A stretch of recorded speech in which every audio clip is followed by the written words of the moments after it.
Is it time? I can't wait to see it.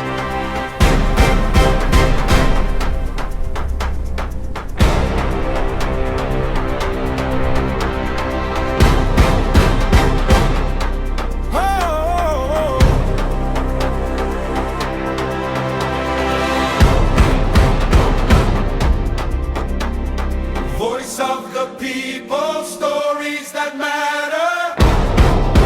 Oh wow! Aha!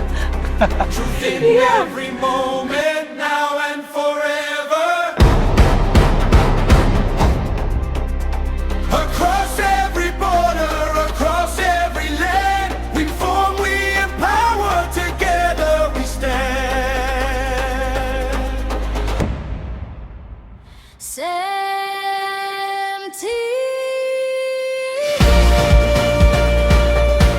From Africa to the world, CEMTV.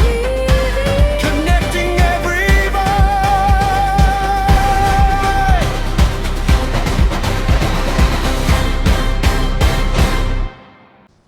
What's on your mind today? This is CEMTV News at noon.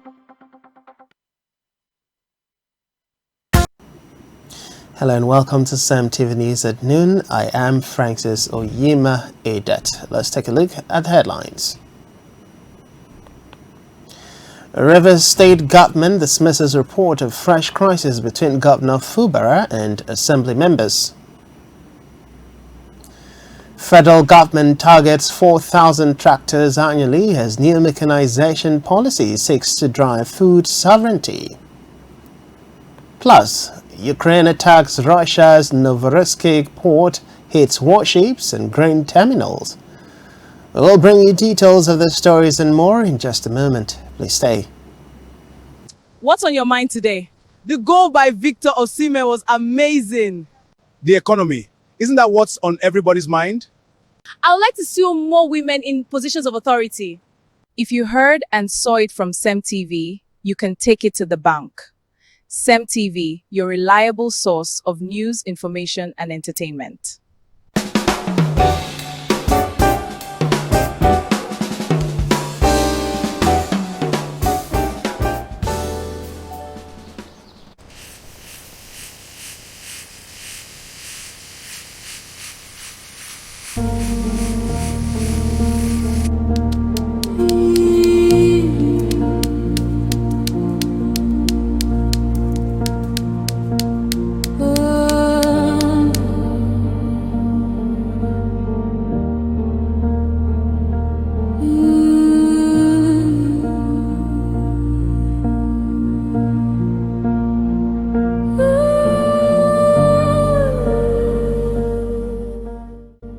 This is CEMTV, reliable news and entertainment.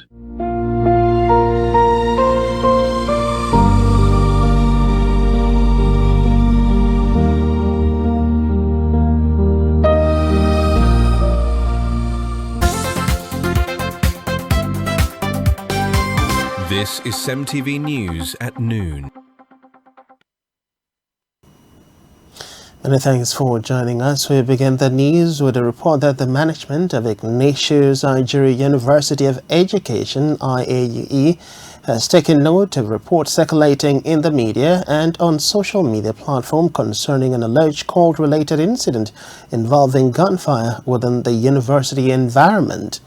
A statement by the institution's public relations officer, Dr. Ngozi Okidirudu, clarified that contrary to reports suggesting that the shooting was parodic, preliminary information indicates that the gunfire was targeted at another suspected cultist and appealed that such security measures be reported accurately and responsibly in accurate reports and create as inaccurate reports can create unnecessary fear and tension within the university community and the wider public. Dr. Ngozi further said that the individual involved has been arrested and handed over to the security agencies by a combined team of university security personnel and OSPAC. while steps are being taken to ensure that the matter is properly investigated and handled in accordance with the law. According to the statement, the Vice Chancellor of the University, Professor Oke Onuachuku, remains firmly committed to the safety and security of students, staff, and other members of the university community, while pledging to support all necessary security measures aimed at maintaining a peaceful, secure, and conducive environment for teaching, learning, and other university activities. Away from that, Rivers State government has dismissed reports suggesting a disagreement between Governor Similaye Fubara and members of the Rivers State House of Assembly over the 2026 appropriation bill. Chief Press Secretary to the Governor, Onwuka Nzeshi, in a statement said Governor Fubara is not at loggerheads with members of the State House of Assembly, but working closely with the lawmakers in the interest of the people of Rivers State. The governor's spokesman, who stressed that the reports published by some national newspapers and online platforms are misleading and did not reflect the relationship between the executive and legislative arm of government, urged those promoting the negative narratives to desist from the act, as Rivers State needs peace and stability to sustain its development. The statement maintained that the 2026 budget proposal is currently undergoing normal legislative process after it was duly presented to the Assembly by Governor Fubara, and reiterates that the state government remains confident that the lawmakers will complete the process and pass the appropriation bill. Meanwhile, as the world marks World Youth Day, Nigerians have called for more job opportunities, better skills development, and greater youth participation in politics and governance. A correspondent now completes the report. Speaking with CEMTV, respondents identified limited job opportunities, poor infrastructure, lack of skills, and the unwillingness of some young people to start small as some of the factors contributing to youth unemployment. One respondent stressed the need for better education, vocational training, and improved electricity supply to enable young people to learn skills, start businesses, and become self-reliant. So one of the ways you can develop yourself is for people learn skill, to acquire some skill. How do you acquire skill? After acquiring skill, like a normal hairdresser, you don't have a light to operate, you don't have you keep on running generator, and fuel is expensive. So tell me how possible that can be. So there's no employment, and one of the things that causes trouble in this country is politics. Politics is causing trouble because this use and dump syndrome. You give them, you care them, promise them here and there, give them avenue to be opportunity to have weapons. At the end of the day, you dump them. People are not ready to work, people are not ready to be disciplined, people are not ready to move ahead. So people want something that to be given to them as a platter of gold. And when you keep feeding someone, like the song they say, teach me how to fish, don't give me fish. When somebody keep giving you, tell the person how to get it, which is the right thing to do. Another respondent said government has a responsibility to create an enabling environment, support industries, and expand employment opportunities for young graduates. He also encouraged young people to participate actively in politics, saying their experiences can help them make better decisions for their generation. On youth representation and governance, the government is not providing an enabling environment for the youth. It is in a very serene and sane society. Government has a role to play for the youth, and they are the one establishing universities for the youth to go. And then the youth that have speaking with CEMTV, respondents identified to go. And then the youth that are finishing from the university are expecting to work at the end of the day. We all know that business is very, very vital for us or for youth to grow in a society. But we must start from somewhere. That is the issue of employment. Government must be able to provide ministry, industries, so that at the end of the day, when a youth has completed his education, then you'll be able to fix yourself there. Another respondent argued that age alone should not determine who holds public office. He said more young people should participate in politics, but government positions should ultimately go to competent and capable Nigerians. The respondents also called for credible elections, greater political awareness, and more opportunities for young people to contribute meaningfully to national development. Nigeria that has a population of more than 200 million people, definitely because of the rise in population, there are job opportunities, just that most of them are looking for faster means or high-paying jobs or high-paying opportunities, and most of them have refused to start small from the scratch and build wealth. So I really can't say that Nigerian youth are totally unemployed. I think from the last election, the last general election, 2022 elections, from our observation, Nigerian youth participated, but just little of them, and it's also possible that they step up the game and actually come out in full force. Let me use the normative vernacular, in full force, and actually support the candidate of their own choice. So for me, I won't say that they are really not participating in politics. They are, but maybe they actually we need more youth to participate in politics.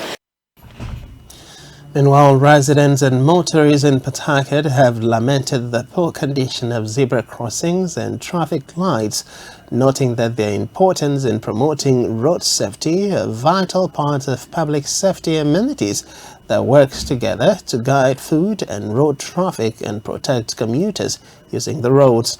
The residents expressed concern over faded road markings and non-functional traffic lights, called for maintenance and compliance with zebra crossings and traffic lights.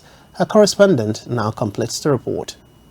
While some residents noted that they know the purpose of the zebra crossings and even comply to the zebra signs, many other drivers opened up on not even having knowledge of the zebra crossing signs, let alone having to comply to them. They further called for more public education and awareness on road safety. Commuters urged the government to strengthen the enforcement of traffic rules and ensure drivers comply with them to protect pedestrians. Some residents suggested that many motorists barely observe the zebra crossing because the traffic lights in the areas are not functional. They appealed to the government to repair the traffic light and repaint faded zebra crossings to improve safety for both pedestrians and motorists. Respondents further called on the Federal Road Safety Corps to ensure drivers attend driving schools to further understand traffic rules. They called on the government to ensure that zebra crossing signs and traffic lights across the state are in good condition. The traffic light is not working, and drivers, when they stop at the zebra, they will just pass because of the light is not working. Had even the light is working, they will now observe it. But since the traffic light is not working,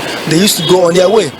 They don't even observe whether people is coming or not. What they can do is for them to come and fix this thing right, so that when drivers get to the zebra line, they will now stop and observe it before they cross. You know, some of the drivers, some of them did not go through driving school.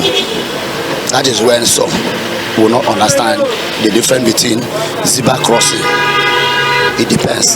As a driver, as soon as you get to the crossing that you don't mean now, you slow down, because that zebra crossing shows you that there is, how do you call it, there is entrance where people normally walk and cross.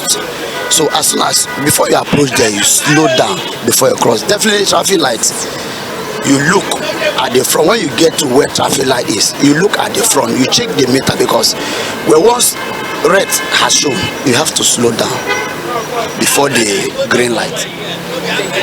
So now, what think government will do about this zebra crossing and these drivers say don't know about that? There's something traffic light in the work.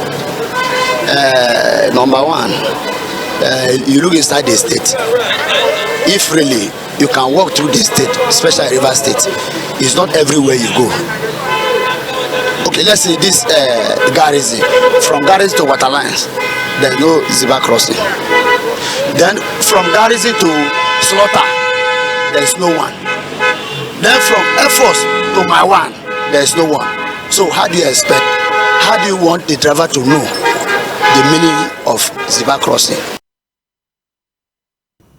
In another development, as the world marks International Left-Handers Day today, Residents of Port Harcourt have called for greater acceptance of left-handed individuals, especially children, and an end to cultural beliefs that portrays left-handedness as wrong or inferior. A correspondent now completes the report.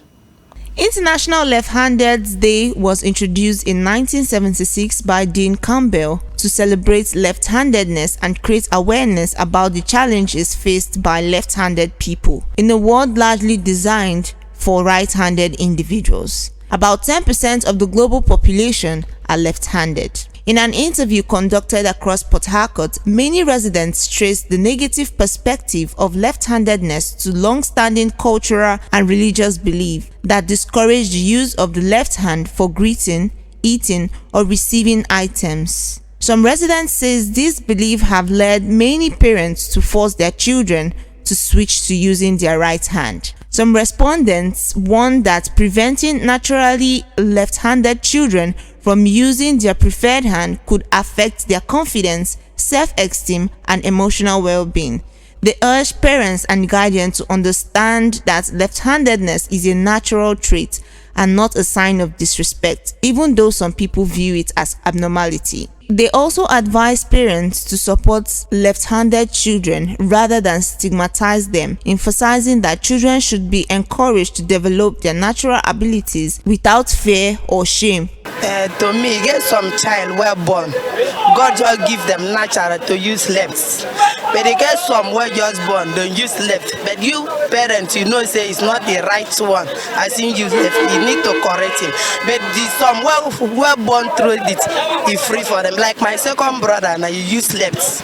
He used the left. That one is natural born. But someone not born for that. You parents need to correct him. Affect them for anywhere.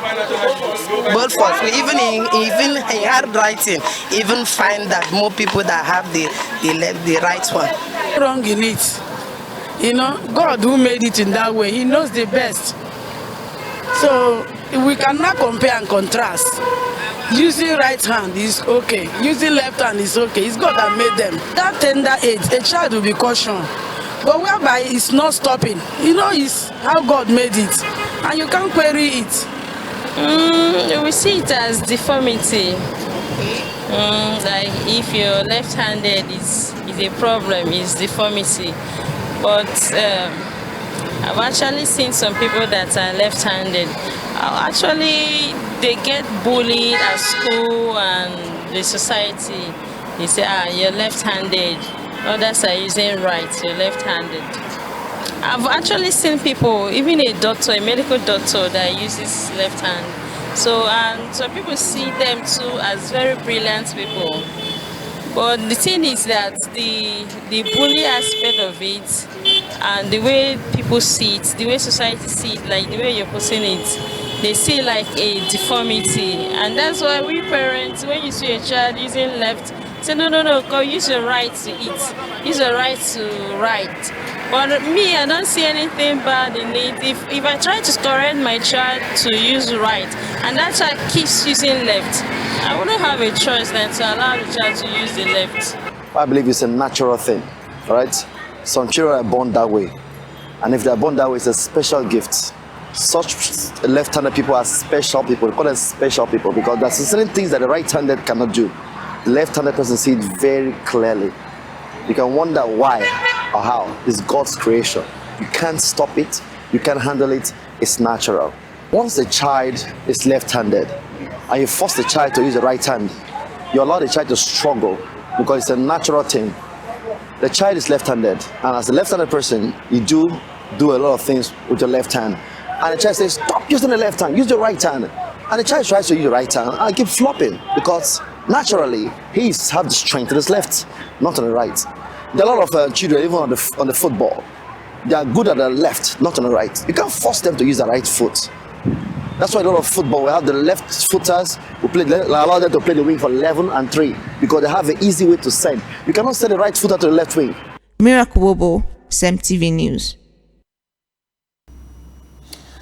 To the national scene where the Minister of Agriculture and Food Security, Abubakar Kari, has unveiled a new national agricultural mechanization policy and national agricultural mechanization investment strategy to ensure a commercially viable mechanization ecosystem capable of driving food sovereignty and transforming agriculture.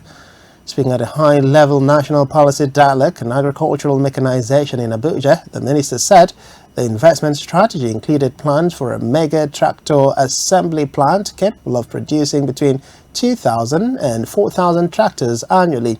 Kerry said the policy and investment strategy were designed to provide the framework for mobilizing capital, technology, skills, and entrepreneurship around agricultural mechanization, while ensuring that machinery becomes accessible to farmers when and where it is needed.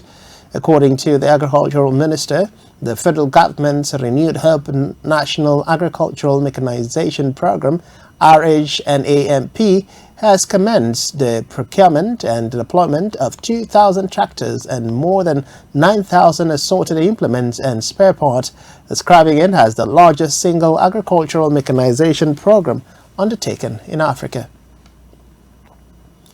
In education, Director General, the DG of the National Youth Service Corps NYSC, Brigadier General Okakunle Nafiu, has urged members of the Corps to disabuse their minds from unemployment mentally and orientation. Nafiu, who stated these when he addressed members of the 2026 March B Stream 2 at the NYSC Permanent Orientation Camp, Omona Bende local government area of Abia State, underscored the need for the Corps members to start planning for their future by not only relying on their discipline but also acquiring skills that will make them self-employed and job creators. The NYSC DG, while emphasizing the need for corpers to inculcate the habit of saving to raise seed fund for their future enterprises, charged them to be good ambassadors of the Corps, respect the culture and values of their host communities.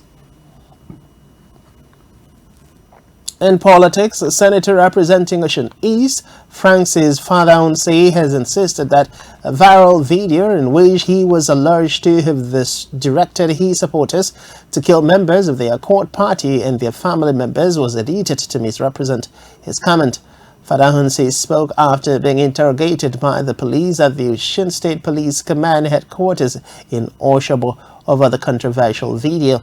Speaking to newsmen after a closed-door meeting with the police at the Criminal Investigation Department of the command, a senator said he was referring to using votes to kill the Accord Party in the August 15 governorship election rather than physically attacking its members or their families.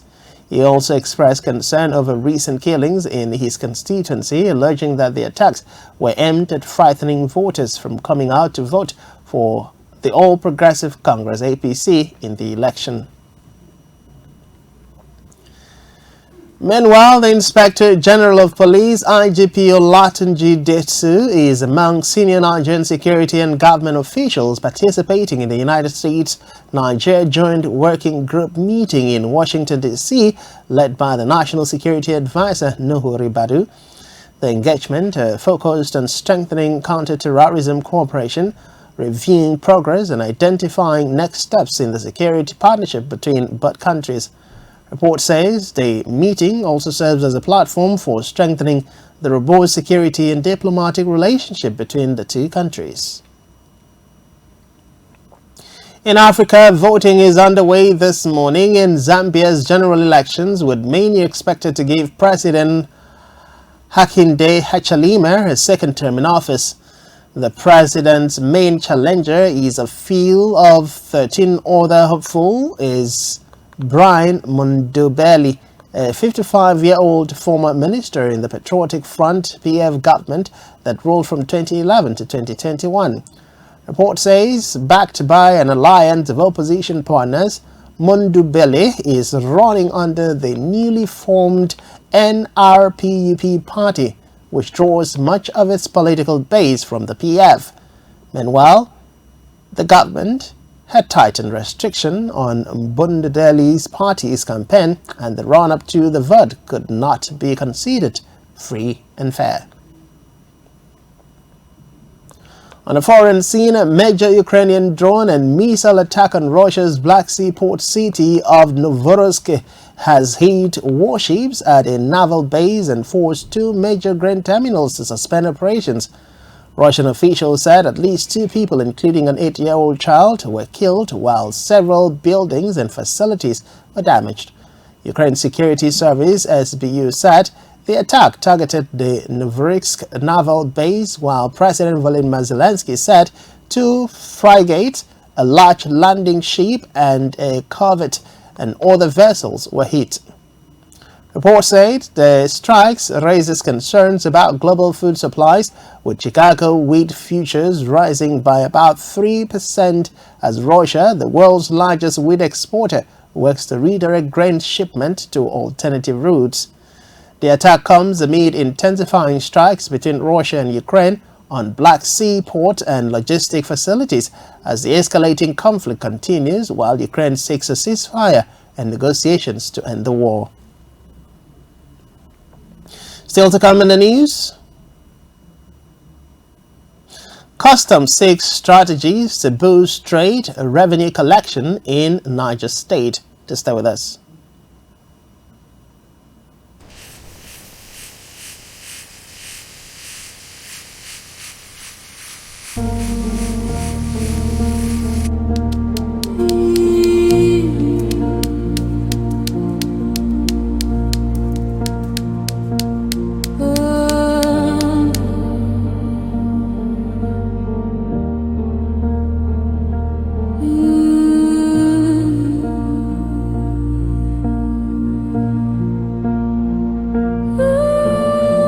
This is CEMTV, reliable news and entertainment. Many thanks for staying with us, and now to the concluding part of the news stories. In business, the Central Bank of Nigeria, CBN, says it has removed the discount window restrictions arising from participation in primary auctions of government securities for banks. A statement by the Acting Director of Financial Markets Department, Oke Umweno, the CBN lifted the suspension of tenured repurchase REPO operations allowance, allowing it to conduct repo transactions with maturities of between 4 and 90 days. Under the revised framework, restrictions on access to discount window arising from participation in the Nigerian foreign exchange market have been removed, according to reports. The development means that banks that participate in the FX market and buy government securities will no longer be automatically prevented from borrowing from the CBN's discount window when they need liquidity.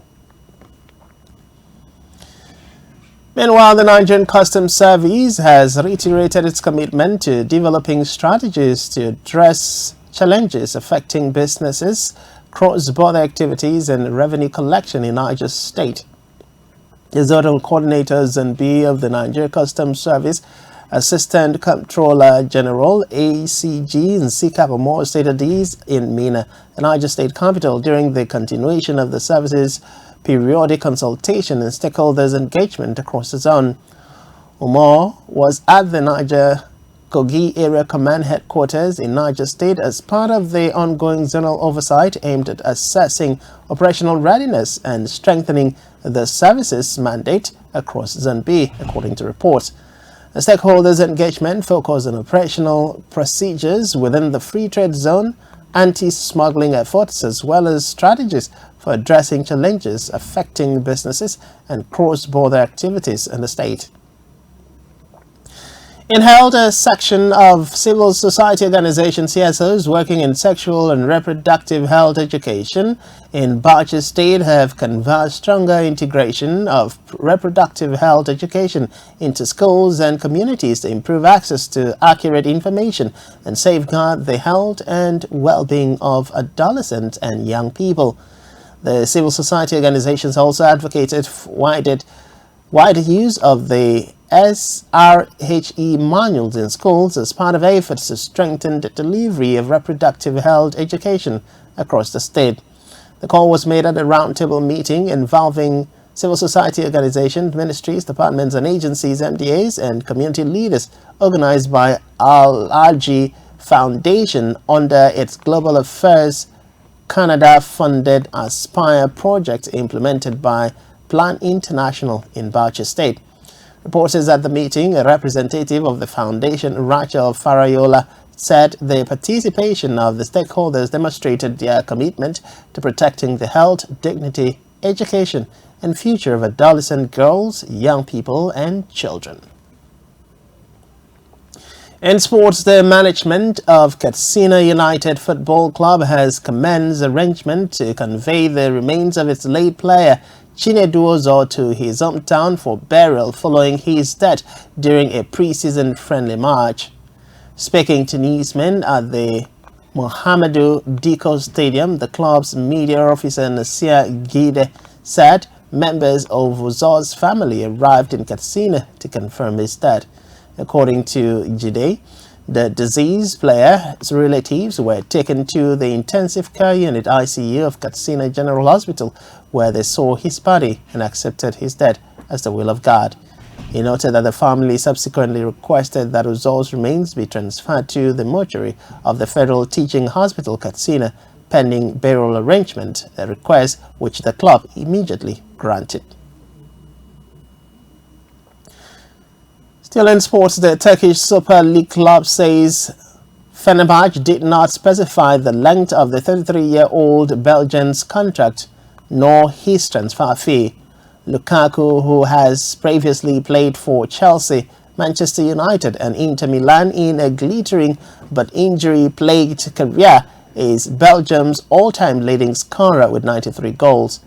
He signed for Napoli in the summer of 2024, but after a debut season that brought Scudetto glory, he suffered an injury and fell out with the club's management last season, managing just 64 minutes of playing time.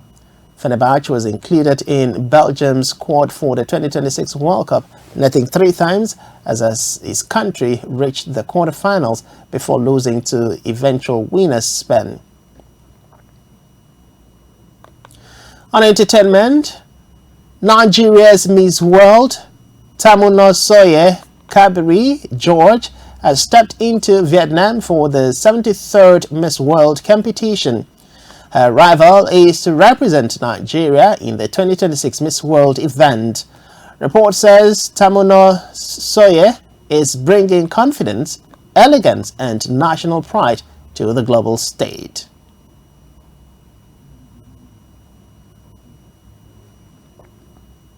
That's it on CEMTV News at noon, but before we go, a quick look at the major headlines. We started off by informing you that the Rivers State government has dismissed reports of fresh crisis between Fubara and the State Assembly members. We also told you that the federal government is targeting 4,000 tractors annually as new mechanization policy seeks to drive food sovereignty. We also reported that Ukraine has attacked Russian Novorossiysk port and has hit warships and grain terminal. Still in a report, we told you that the Nigerian custom is seeking to strengthen strategies to boost trade and revenue collection in Niger State. Many thanks for watching CEMTV News at noon. Do ensure to follow us across social media platform of CEMTV+. We're also live on Nicomset. Do well to watch us on all free-to-air decoders. I am Francis Oyima Edit. Enjoy the rest of your day.